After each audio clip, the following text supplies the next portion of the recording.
Hello and welcome back to a new video of Adrian's Film Collectibles.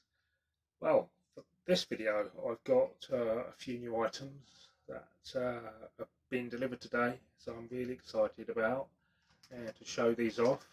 And just referring to the last video I did when I did the Swiss Miss costumes, um, I've also got another pair of trousers coming from the production of the 1938 film, and I'm going to put them all together and then match them up in the museum and do a little video on that as well.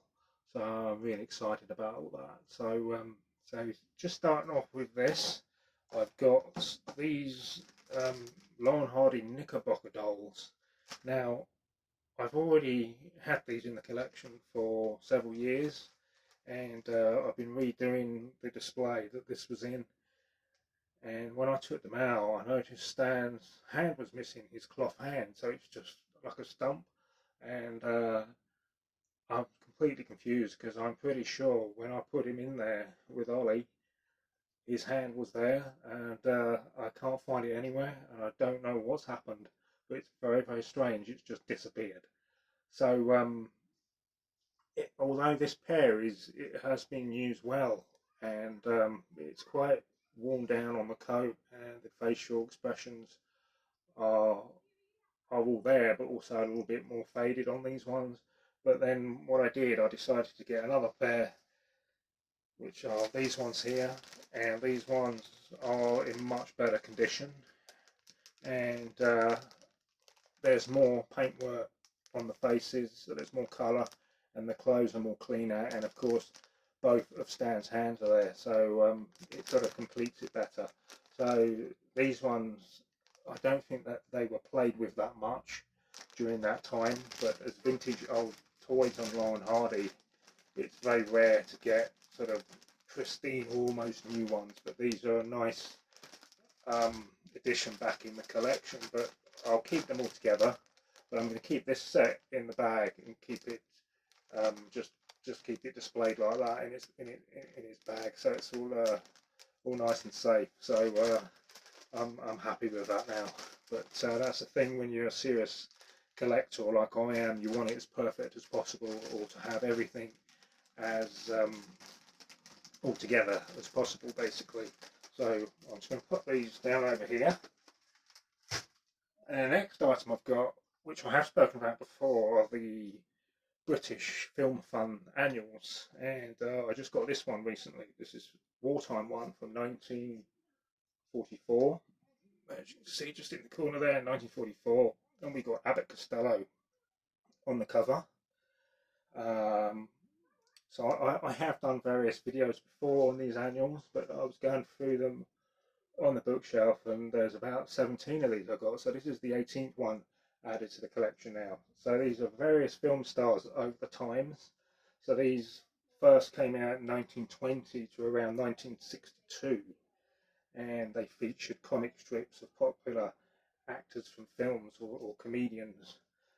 And my top comedians, of course, are Laurel Hardy, but I also love Abbott Costello as well, as I've always liked Charlie Chaplin, Laurel Hardy, and Abbott Costello. They're like the main three subjects that I grew up watching. So it's nice to get this one with Abbott Costello on the cover, as they were becoming very popular during that time, from radio to stage and then to screen, to do with Who's on First and all their comedy acts. So their films were becoming the next big thing. They were like the new double act, not necessarily that they took over Laurel Hardy as such, but it was just to do with the times, obviously the war years, so a lot of things changed. But during 1944, I was thinking, what were Laurel Hardy doing then?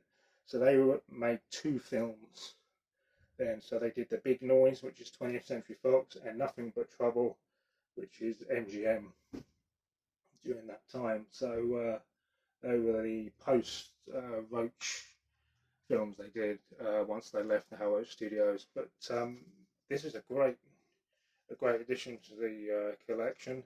And then just inside, it's been signed to Betty from Peggy and Albert.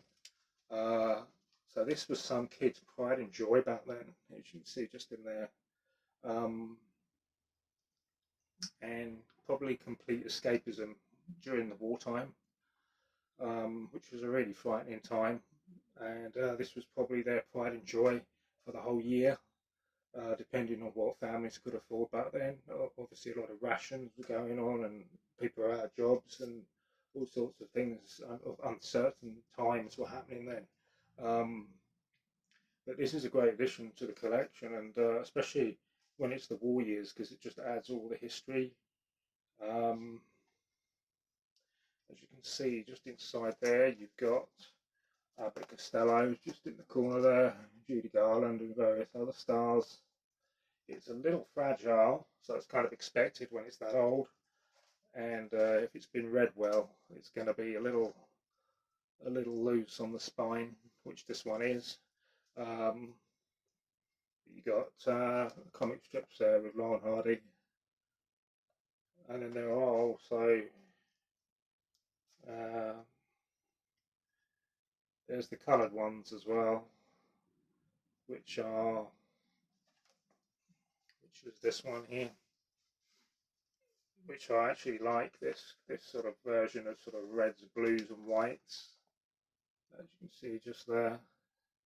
But they're really nice comic strips at the time. So this is all before, of course, the Laurel Hardy comics. So this is way before. So this is another nice addition and a historical piece for the Laurel Hardy collection. And then just on from that, I was able to get the new Wandering Planet Laurel Hardy figures that comes with two trunks. So you have one in colour, one in black and white, and then these have the Sons of the Desert fez and sashes in there, and then you also have the figures in colour and black and white. Really, really nice figures. The detail's absolutely amazing. I have opened these up and had a look at them. All the parts are there, all the different hands and the head sculpts.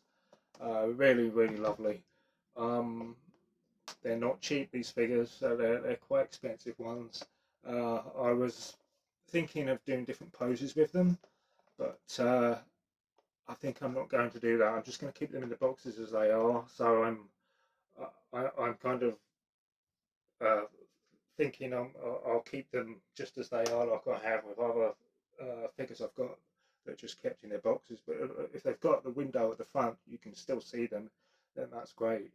But I don't want to devalue them in any way. But the one thing I did think of with these trunks, with extra accessories inside, that comes with the Sons of the Desert, the feathers and the sashes. It's got California on the sash, but it hasn't got the number, or the feathers are all plain, which is a shame.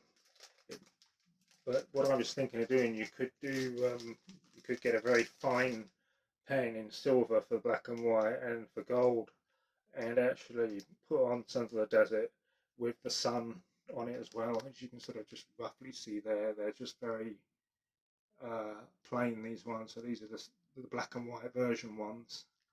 But again, I'm not even sure to do that now. I'm sort of thinking just leave it as it is, because again, I don't want to devalue anything. That's just me, but everyone's different how they want to handle or deal with their own collections. But these are fantastic. The detail on those are amazing. So super excited to get these that have just come today, and great to add to the showcase with all the other Laurel Hardy collectible figures and all the other bits and pieces and what have you, so complete with their trunks. So you can actually get them to walk, like if they're carrying them, carrying the boxes, carrying their luggage. So you can do different scenes. So it's great stuff. So that is it for this video. So I hope to do another one soon, hopefully in the museum with the new pair of trousers from Swiss Miss. So I'm really looking forward to getting those. So thanks for watching this one, everyone, and look out for the next video soon. Bye for now.